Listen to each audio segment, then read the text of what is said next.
I do love a classic.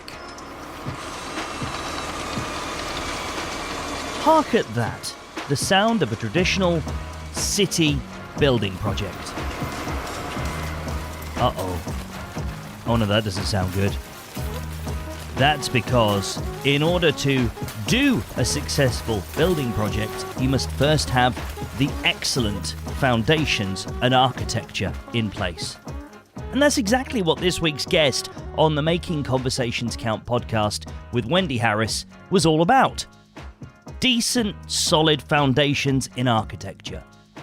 And how that applies to leadership in education. Professor Kevin Singh is a master of many trades. Here's a clip of the episode. My job's full-time, year-round job. You know, we don't all go off and sit on a beach for, 2 months. And then those claims that, online was somehow, easier and cheaper. And, people worked unbelievably hard in the pandemic. Interesting stuff. Time for Wendy and I to deep dive this conversation. What I love about Kevin is just how he is an architect, and that takes 10 years, longer than a doctor to train for, and it can take you in so many different paths that it's incredible.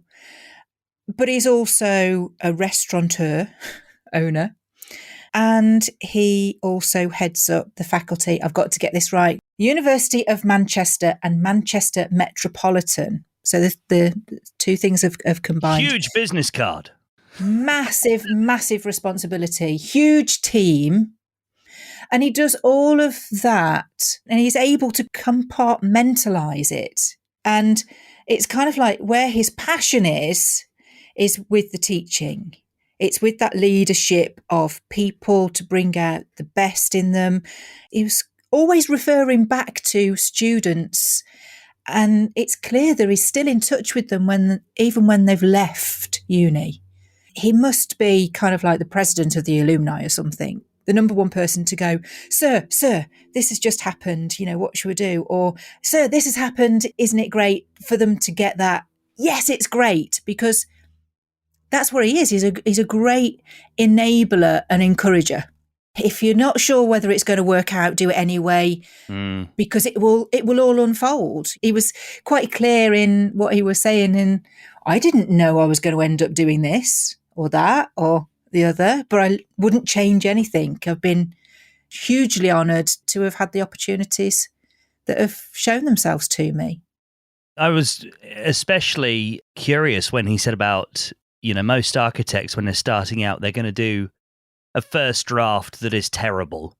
And I'm in my head, I'm seeing those beautiful drawings that architects, whether they're good or bad or indifferent, do. And they're just so elaborate with the lines everywhere. And, and I just thought, wow, if it's possible to draw up a bad architecture plan, I don't know what a good one looks like, because I wouldn't be able to tell the difference. But clearly, architecture is no different from anything else. Done is better than perfect, clearly.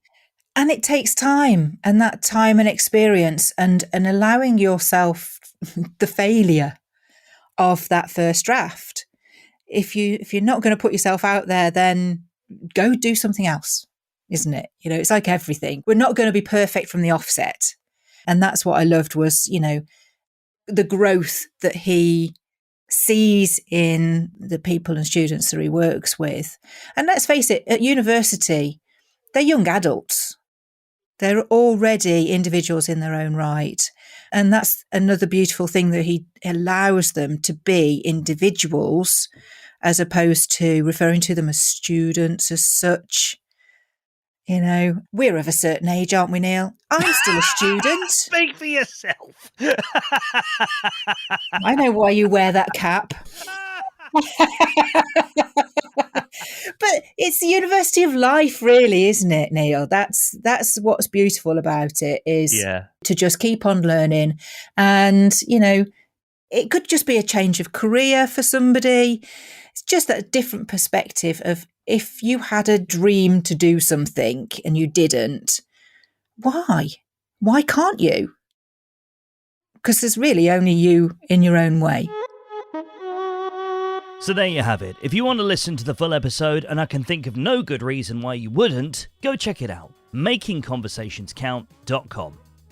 Or if you're listening through one of the many podcast platforms out there, particularly Apple Podcasts, make sure you click the 3 dots in the top right-hand corner to hit follow, or if you're in Spotify, hit the follow button.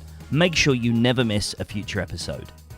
Oh, and while you're there, playing around with your app, why not leave us a review if your podcast app of choice supports that? Until next Thursday then, when we're going to be having a dose of Joe. Intriguing.